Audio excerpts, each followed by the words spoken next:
Okay, quick story time on how the replacement nanny had me fucked up. So I was going on a trip for my birthday and my people needed somebody to cover me for the 2 weeks that I was gone. I was gone for 3 weeks, but they went on vacation one of those weeks, so they needed somebody for another 2 weeks, if that makes sense. Every time we try to find a replacement nanny, we try to find somebody that's within the community, like nannies that also work with the other kids in the kids' school, if that makes sense as well. I try to help them look for nannies as well because I know that the parents don't have time to really interview people and ask a whole bunch of questions and go through the phase over and over. So I went around to the kids' friends' nannies that, they all go to the same school and ask them, like, have anybody that's, like, you're friends with that's nannies that need, like, extra hours before school starts because I'm going away for 2 weeks and I need somebody to watch my kids. So I spoke to this one lady and she's like, yeah, I have a friend. I have this older lady that would be able to watch them.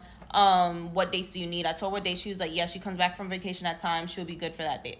Good for those dates. I'm like, okay. When I spoke to the person, it sounded like an older lady. So I was like, yes, I have somebody with sense that's going to come watch my kids, And I know I keep saying my kids, but, like, I'm around them so long. Like, I just be like, these are my babies. You know what I mean? Like, don't take it as no weird, creepy stuff, okay? It ain't nothing like that. So when me and the mom spoke to the person, it sounded like an older lady. So we thought we was good. I didn't FaceTime the person. The mom also didn't FaceTime the person because she didn't have time and we was finding somebody on such short notice. But after a few messages going back and forth within the mom, she really just trusts this lady and she was like, oh, she seems like she has the experience, especially if it's coming from another nanny. We just trusted that it was going to be a good person. So once I left, I didn't have no, like, communication with nothing that was going on. Like, I already gave the number. They said they'll handle it. So I just enjoyed my birthday trip, da-da-da-da. But the day before I came back, I get a text from the mom. They're like, oh, the kids can't wait to see you. They miss you, this, that, third. Like, they even, like, made little posters saying welcome back. They made me a birthday card. And I'm like, oh, my God. Like, I miss you guys, too. I got them little keychains from Aruba, all of that. So I texted back. I'm like, how was the kids with the other nanny? Like, what did they do anything? Like, did they like her? Because, it's, like, hard getting, like, a new caregiver sometimes, like, to just adjust.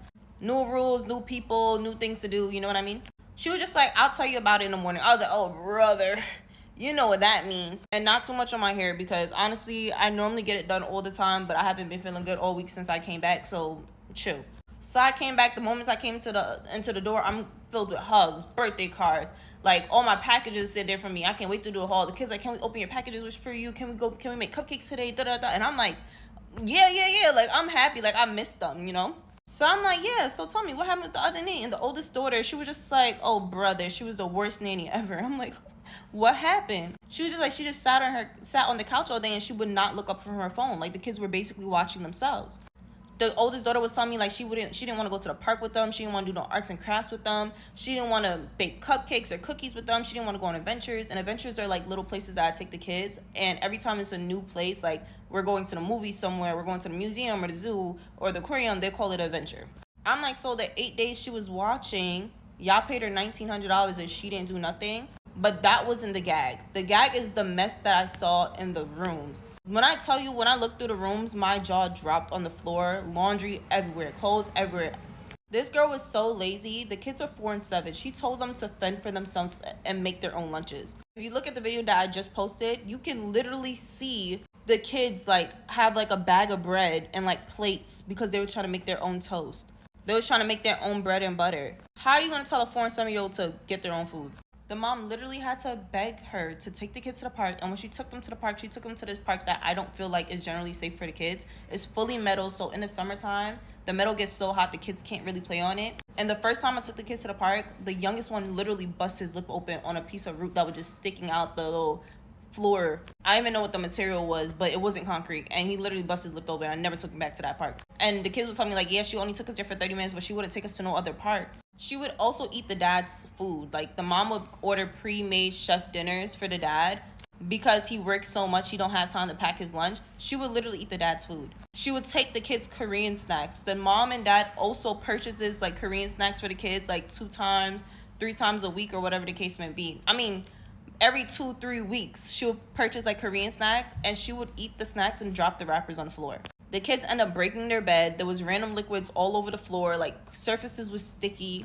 The sink was piled up. Garbage was piled up. There was new stains on the couch. Laundry everywhere. I literally had to wash all the kids' clothes all over again because I didn't know what was clean and what was dirty. And I know people are like, oh, why didn't the kids clean up after themselves? Why weren't they responsible? One, their children. One literally just turned 4 and the other one literally just turned 7. So they 3 and 6. You want a 3 and 6-year-old to clean up after themselves. Yes, kids can clean up after themselves if they have guidance. If you're not guiding the kid, they're just going to do whatever the hell they want to do. And I have like parents that's like, oh, parents that look just like me, talking about, oh, my kids wouldn't have done that. My kids wouldn't. Most of y'all beat y'all kids. Most of y'all literally threaten y'all kids. Most of y'all kids are scared of y'all. They're scared to make a mess because of y'all. Because y'all don't have any patience. Like, the kids are not allowed to make accidents. And that's not how we're raising the children. So, no, I don't need parenting tips from people like y'all. Because y'all are traumatic. She also said some pretty disturbing things to the 7-year-old that made her uncomfortable. She was speaking to her about politics. The family that I work for is Jewish. And we don't talk about politics. We don't talk about religion. None of that. You know what I mean? We don't get too deep into that. Certain things in their religions we follow by, like, not eating pork and whatnot. But other than that, everything else, we keep it strictly, the kids are just kids.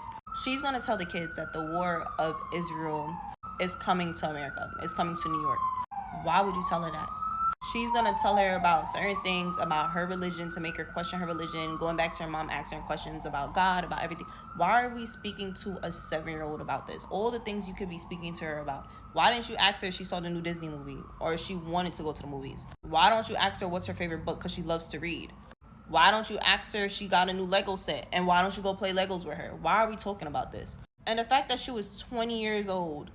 20 years old. Like, my little sister is around the same age, and she even has more sense to even do no stupid shit like that. But yeah, that's the little quick story time. I hope that answers all y'all questions. And for all y'all that's asking, like, how do you become a nanny? I already made too much videos about it. I'm not gonna keep repeating myself.